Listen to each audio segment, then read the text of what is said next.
तो बिना किसी देरी के चलिए शुरू करते हैं हमारी आज की लिस्ट और जानते हैं टॉप 7 अंडररेटेड एनीम जिन्हें हर एनीमे फैन को कम से कम एक बार जरूर देख। For the fakeness, if you wanna play tough and wanna hate this, I'll always show up.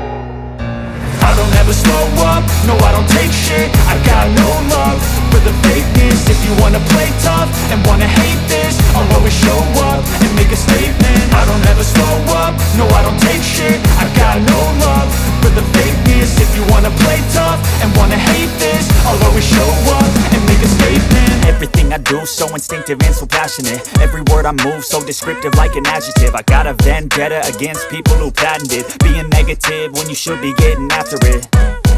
I got facts over tracks, this and that. Spitting slow, spitting fast. I could roast, I could gas. Think I'm okay at last, but I don't know if that can erase all the past and the... दोस्तों, 86 एक science, fiction, war और drama anime है, लेकिन इसे सिर्फ एक युद्ध की कहानी कहना गलत होगा। ये एनीमे हमें दिखाता है कि नस्लभेद, रेसिज्म, भेदभाव, राजनीति और इंसानियत कैसे युद्ध से भी ज्यादा खतरनाक हो सकते हैं। दुनिया की कहानी होती है रिपब्लिक ऑफ सैन मैग्नोलिया नाम के देश में। यह देश दावा करता है कि उसकी सेना पूरी तरह अनमैन्ड ड्रोन से लड़ती है और युद्ध में किसी सैनिक की जान नहीं जाती।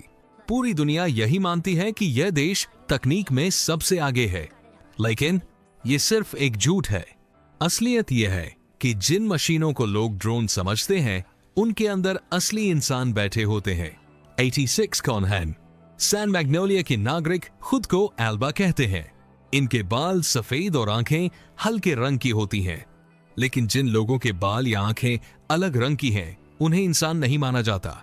सरकार उन्हें शहर से निकालकर डिस्ट्रिक्ट 86 में भेज देती है। यहीं से उनका नाम पड़ता है 86। इन लोगों से जबरदस्ती सेना में लड़वाया जाता है। उनकी मौत को कोई मौत भी नहीं मानता। सरकार के रिकॉर्ड में तो वे पहले से ही मर चुके होते हैं। मुख्य किरदार। अब मिलते हैं हमारी पहली मुख्य किरदार व्लादिलेना मिलिज़े यानी लेना से। वह अल्बा है, लेकिन बाकी लोगों जैसी नहीं। उसे लगता है कि 86 भी इंसान है। वह एक हैंडलर बनती है। हैंडलर का काम होता है दूर बैठकर सैनिकों को आदेश देना। यहीं उसकी मुलाकात होती है शिनाई नोजन से। शिनाई नोजन, शिनाई को सब शिन कहते हैं। वह स्पीरहेड स्क्वाड्रन का लीडर है। शिन बचपन से युद्ध में है।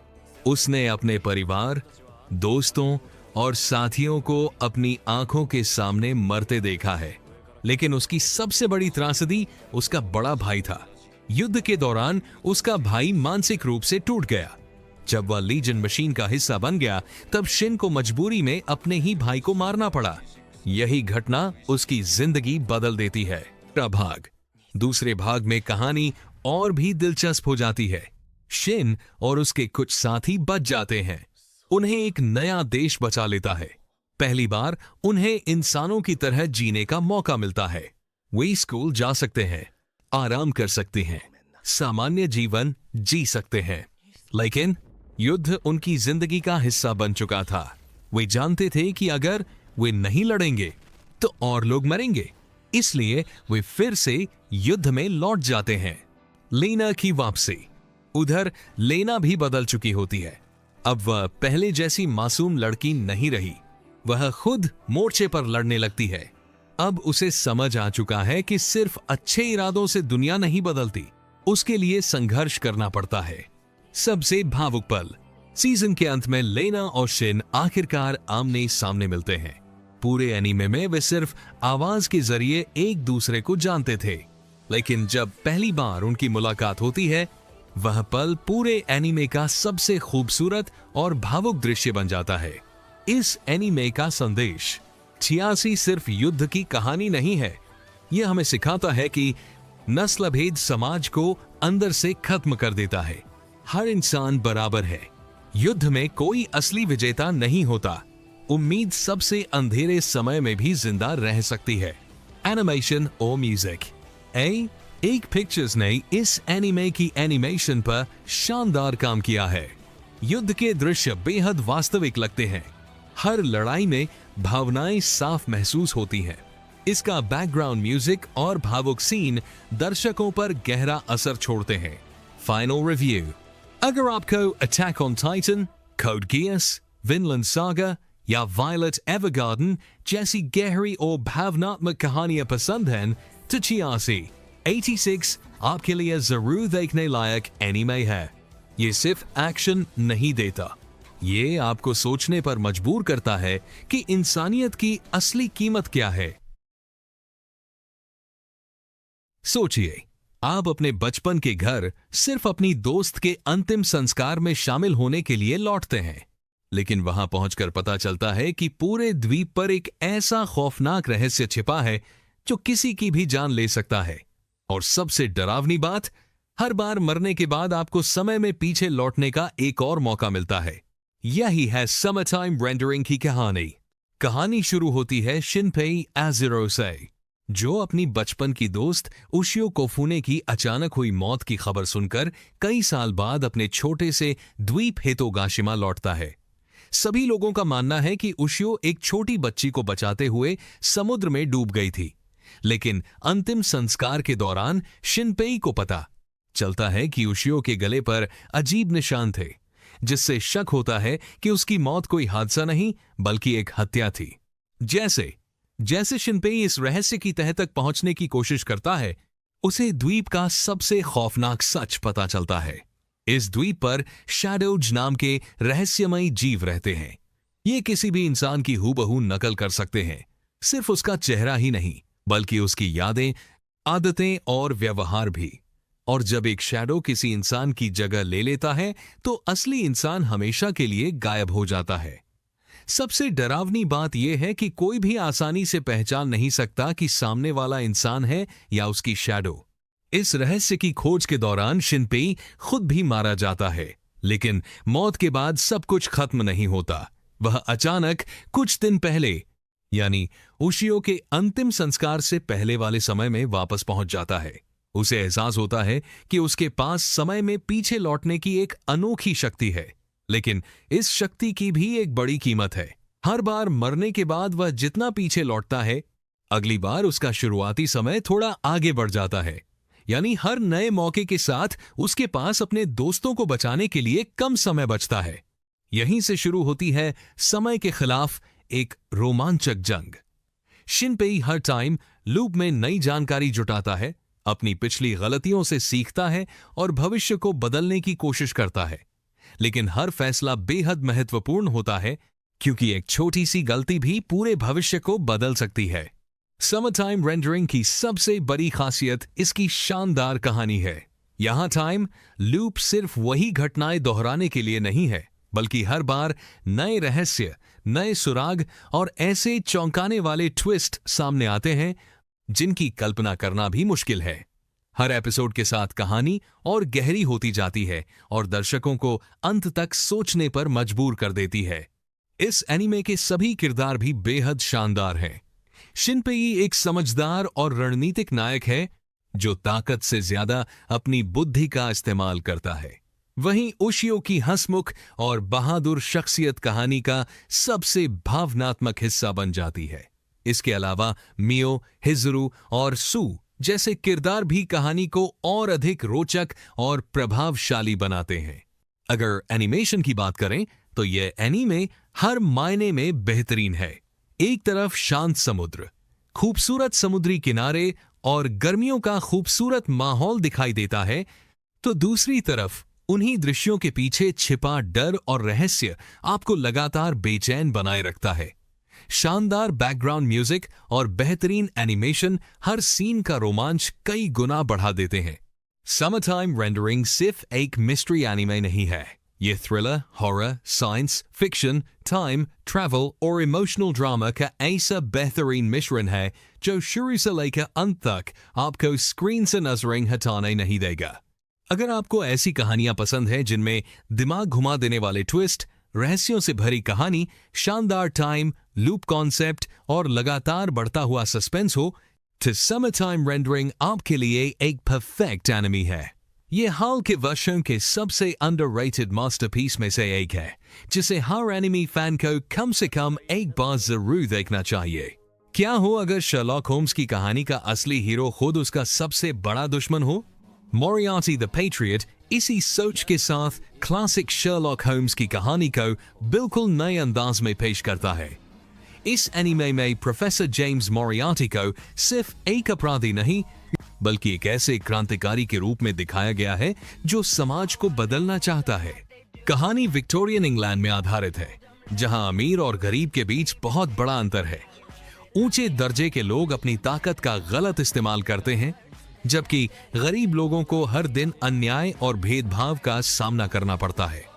विलियम जेम्स मोरियार्टी, जो एक असाधारण बुद्धिमान गणितज्ञ है, मानता है कि इस भ्रष्ट व्यवस्था को केवल कानून के सहारे नहीं बदला जा सकता। इसलिए वह उन लोगों को अपने तरीके से सजा देता है जो अपनी ताकत का गलत इस्तेमाल करते हैं, ताकि एक न्यायपूर्ण और समान समाज बनाया जा सके। आगे चलकर विलियम अपने दोनों भाइयों एल्बर्ट और लुइस के साथ मिलकर कई ऐसी योजनाएं बनाता है जो ब्रिटिश अभिजात वर्ग के असली चेहरे को दुनिया के सामने लाती हैं।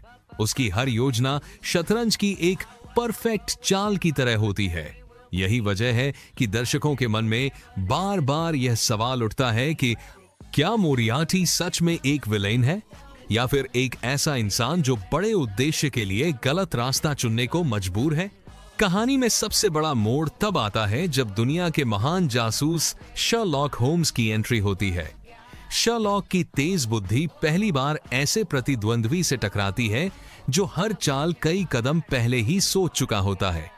दोनों के बीच की मानसिक लड़ाई, रणनीति और एक दूसरे के प्रति सम्मान इस एनीमे को और भी रोमांचक बना देता है। इस एनीमे की सबसे बड़ी ताकत इसकी शानदार कहानी है। हर केस रहस्य, सस्पेंस और चौंका देने वाले ट्विस्ट से भरा हुआ है। यहाँ केवल एक्शन पर ध्यान नहीं दिया गया, बल्कि रणनीति, तर्क और नैतिक दुविधाओं को भी गहराई से दिखाया गया है। यह एनीमे एक महत्वपूर्ण सवाल भी पूछता है, क्या किसी अच्छे उद्देश्य के लिए बुरे काम करना सही हो सकता है? प्रोडक्शन आईजी द्वारा की गई एनिमेशन बेहद शानदार है। विक्टोरियन लंदन का माहौल, खूबसूरत बैकग्राउंड, दमदार म्यूजिक और शानदार कैरेक्टर डिजाइन इस दुनिया को जीवंत बना देते हैं। विलियम मोरियार्टी आधुनिक एनीमे के सबसे यादगार और जटिल किरदारों में से एक है। उसकी बुद्धिमत्ता, शांत स्वभाव और गहरी सोच उसे एक ऐसा किरदार बनाती है जिसे समझना आसान है, भले ही उसके तरीके सही ना हो। अगर आपको रहस्य, माइंड गेम्स, साइकोलॉजिकल बैटल और ऐसी कहानियां पसंद हैं जहां सही और गलत की सीमा धुंधली हो जाती है, तो मोरियार्टी द पेट्रियट आपकी वॉच लिस्ट में जरूर होना चाहिए। ये एनीमे साबित करता है कि कभी कभी सबसे बेहतरीन कहानियां हीरो की नहीं बल्कि विलन के नजरिए से सुनाई जाती हैं। जरा सोचिए, आप एक टैक्सी ड्राइवर हैं और हर दिन आपकी टैक्सी में अलग अलग लोग बैठते हैं। कोई अपनी परेशानियां बता रहा है, कोई झूठ बोल रहा है, तो कोई किसी बड़े अपराध में शामिल है। धीरे धीरे आपको एहसास होता है कि इन सभी लोगों की कहानियां एक दूसरे से जुड़ी हुई हैं। यही है और टैक्सी की सबसे बड़ी खासियत। पहली नजर में ये एनीमे बच्चों जैसा लग सकता है, क्योंकि इसमें सभी किरदार जानवरों के रूप में दिखाए गए हैं, लेकिन इसकी कहानी बिल्कुल भी बच्चों वाली नहीं है। और टैक्सी अब तक के सबसे बेहतरीन मिस्ट्री और साइकोलॉजिकल एनीमे में से एक है। इसकी कहानी हिरोशी ओडोकावा नाम के एक शांत और अकेले टैक्सी ड्राइवर के इर्द गिर्द घूमती है। वह अपनी साधारण जिंदगी जी रहा होता है, लेकिन उसकी टैक्सी में बैठने वाला हर यात्री अपने साथ एक नई कहानी और नया राज लेकर आता है। कोई स्टैंड अप कॉमेडियन है जो मशहूर होना चाहता है, कोई सोशल मीडिया इन्फ्लुएंसर है जो लाइक्स और फॉलोअर्स के पीछे भाग रहा है, तो कोई खतरनाक अपराधी है। शुरुआत में ये सभी घटनाएं अलग अलग लगती हैं, लेकिन धीरे धीरे सब कुछ एक लापता स्कूल गर्ल के रहस्यमयी केस से जुड़ जाता है। इस एनीमे की सबसे बड़ी ताकत इसकी राइटिंग है। हर एपिसोड में नए किरदार और नई घटनाएं सामने आती हैं, लेकिन कहानी का कोई भी हिस्सा बेवजह नहीं होता। शुरुआत में हुई एक छोटी सी बातचीत, किसी का एक फोन कॉल या फिर एक मामूली सामजाक भी आगे चलकर बहुत बड़ा सुराग बन जाता है। जब आखिर में सारी कड़ियां जुड़ती हैं तो कहानी का हर हिस्सा समझ में आता है और वही इस एनीमे को इतना खास बनाता है। इसके सभी किरदार बेहद वास्तविक लगते हैं। यहां कोई पूरी तरह अच्छा या पूरी तरह बुरा नहीं है। हर व्यक्ति की अपनी कमजोरियां, इच्छाएं और परेशानियां हैं, जिसकी वजह से हर किरदार याद रह जाता है। इनके बीच होने वाली बातचीत भी इतनी स्वाभाविक लगती है कि ऐसा महसूस होता है जैसे आप असली लोगों की बातें सुन रहे हों। ऑड टैक्सी सिर्फ एक मिस्ट्री एनीमे नहीं है, बल्कि ये आज के समाज की कई सच्चाइयों को भी दिखाता है।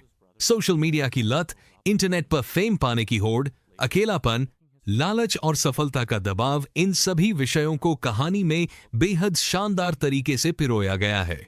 एनिमेशन भले ही बहुत साधारण हो, लेकिन इसका यूनिक आर्ट स्टाइल और जैज बैकग्राउंड म्यूजिक पूरे माहौल को और भी रहस्यमय बना देता है। हर एपिसोड के साथ सस्पेंस बढ़ता जाता है और दर्शक अंत तक स्क्रीन से नजर नहीं हटा पाते। और अब बात करते हैं इसके सबसे बड़े प्लस पॉइंट की, इसका क्लाइमैक्स। जहां कई मिस्ट्री एनीमे आखिर में दर्शकों को उलझन में छोड़ देते हैं, वहीं ऑड टैक्सी लगभग हर सवाल का जवाब देता है। इतना ही नहीं, आखिरी कुछ मिनटों में आने वाला एक बड़ा ट्विस्ट पूरी कहानी को देखने का आपका नजरिया ही बदल देता है। इसके बाद आपका मन करेगा कि आप इस एनीमे को दोबारा देखें और उन सभी छोटे छोटे हिंट्स को नोटिस करें जिन्हें पहली बार मिस कर दिया था। अगर आपको सिर्फ जबरदस्त एक्शन चाहिए तो शायद ये एनीमे आपके लिए नहीं है, लेकिन अगर आपको शानदार कहानी, बेहतरीन किरदार और ऐसा मिस्ट्री अनुभव पसंद है जो आखिरी एपिसोड तक आपको सोचने पर मजबूर कर दे, तो ऑड टैक्सी आपके लिए एक परफेक्ट चॉइस है। मेरी तरफ से इस एनीमे को मिलते हैं 10 में से 9.5 अंक। यह एक ऐसा छुपा हुआ रत्न है जो साबित करता है कि किसी एनीमे को महान बनाने के लिए महंगी एनिमेशन नहीं, बल्कि दमदार कहानी और बेहतरीन लेखन की जरूरत होती है। हमारी इस लिस्ट में 5वें नंबर पर है वर्ल्ड ट्रिगर। अगर आप ऐसे एक्शन एनीमे से थक चुके हैं जहां हीरो अचानक बहुत ज्यादा ताकतवर बन जाता है और हर लड़ाई सिर्फ पावर के दम पर जीत जाता है, तो वर्ल्ड ट्रिगर आपके लिए एक परफेक्ट चॉइस है। इस एनीमे की कहानी मिकाडो सिटी में शुरू होती है, जहां अचानक रहस्यमयी पोर्टल्स यानी गेट्स खुलने लगते हैं। इन गेट से दूसरी दुनिया के खतरनाक जीव, जिन्हें नेबर्स कहा जाता है, धरती पर हमला करते हैं। इंसानों की रक्षा के लिए बॉर्डर नाम का एक विशेष संगठन बनाया जाता है, जिसके एजेंट्स ट्रिगर्स नाम के हाईटेक हथियारों का इस्तेमाल करके इन दुश्मनों से लड़ते हैं। कहानी का मुख्य किरदार ओसामू मिकुमो है। वह कोई सबसे ताकतवर या सबसे प्रतिभाशाली हीरो नहीं है, बल्कि वह बॉर्डर के सबसे कमजोर एजेंट्स में से एक माना जाता है। लेकिन उसकी सबसे बड़ी ताकत उसकी बुद्धिमानी, रणनीति और कभी हार न मानने वाला जज्बा है। उसके साथ रहस्यमयी नेबर युमा कुगा, शानदार स्नाइपर चिका अमातोरी और बाद में ह्यू से मिलकर एक ऐसी टीम बनाते हैं जो धीरे धीरे बॉर्डर की रैंकिंग में ऊपर चढ़ती है। वर्ल्ड ट्रिगर की सबसे बड़ी खासियत इसका शानदार पावर सिस्टम है। यहां लड़ाइयां सिर्फ ताकत से नहीं, बल्कि दिमाग से जीती जाती हैं। हर किरदार को अपनी ट्रायन एनर्जी का सही इस्तेमाल करना पड़ता है, टीम के साथ तालमेल बनाना पड़ता है और हर परिस्थिति के अनुसार नई रणनीति बनानी पड़ती है। यहां तक कि सबसे शक्तिशाली योद्धा भी एक छोटी सी गलती की वजह से हार सकता है। इस एनीमे के रैंक वॉर्स इसकी सबसे बड़ी हाइलाइट है। हर मुकाबला शतरंज के खेल की तरह लगता है, जहां जीत सिर्फ अच्छी प्लानिंग, टीम वर्क और सही फैसलों से मिलती है। हर एपिसोड में आपको नई रणनीतियां और रोमांचक मुकाबले देखने को मिलते हैं। इसकी एक और खास बात इसका विशाल कैरेक्टर कास्ट है।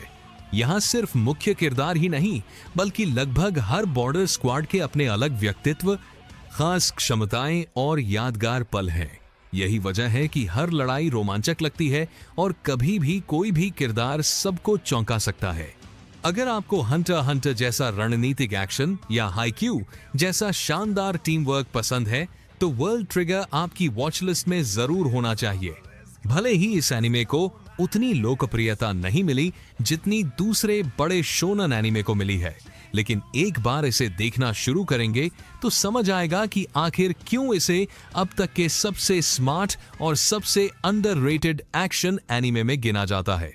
जरा सोचिए, अगर आपका जन्म बिना आंखों, बिना कानों, बिना हाथ पैरों और बिना त्वचा के हो तो आपकी जिंदगी कैसी होगी। डोरोरो की कहानी कुछ ऐसी ही दर्दनाक शुरुआत से होती है। यह एक ऐसा एनीमे है जो शानदार एक्शन के साथ साथ आपको भावनात्मक रूप से भी पूरी तरह जोड़ देता है। कहानी का मुख्य किरदार है हियाकिमारू, जिसके पिता ने अपने राज्य की समृद्धि और ताकत पाने के लिए 48 राक्षसों से सौदा कर लिया था। इस सौदे की कीमत उसके बेटे को चुकानी पड़ी। हियाकिमारू का जन्म शरीर के लगभग सभी अंगों के बिना हुआ और जन्म लेते ही उसे मरने के लिए छोड़ दिया गया, लेकिन एक दयालु डॉक्टर ने उसे बचाया और कृत्रिम हाथ, पैर तथा हथियारों की मदद से उसे नया जीवन दिया। अब हियाकिमारू का केवल एक ही लक्ष्य है, हर उस राक्षस को खत्म करना जिसने उसके शरीर का कोई हिस्सा छीन लिया है, क्योंकि हर राक्षस के बाद हर दून है जो ही आर्दुनामी। मरने के साथ उसे अपने शरीर का एक हिस्सा वापस मिल जाता है।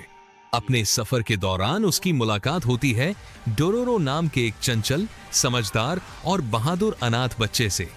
यही दोनों मिलकर इस खतरनाक यात्रा पर निकल पड़ते हैं, जहां हियाकिमारू अपने दर्द और संघर्ष की वजह से बहुत शांत और भावनाहीन लगता है। प्रीडियंसर्स वहीं डोरोरो अपनी मासूमियत, मजाकिया अंदाज और सकारात्मक सोच से इस कहानी में उम्मीद की किरण बन जाता है।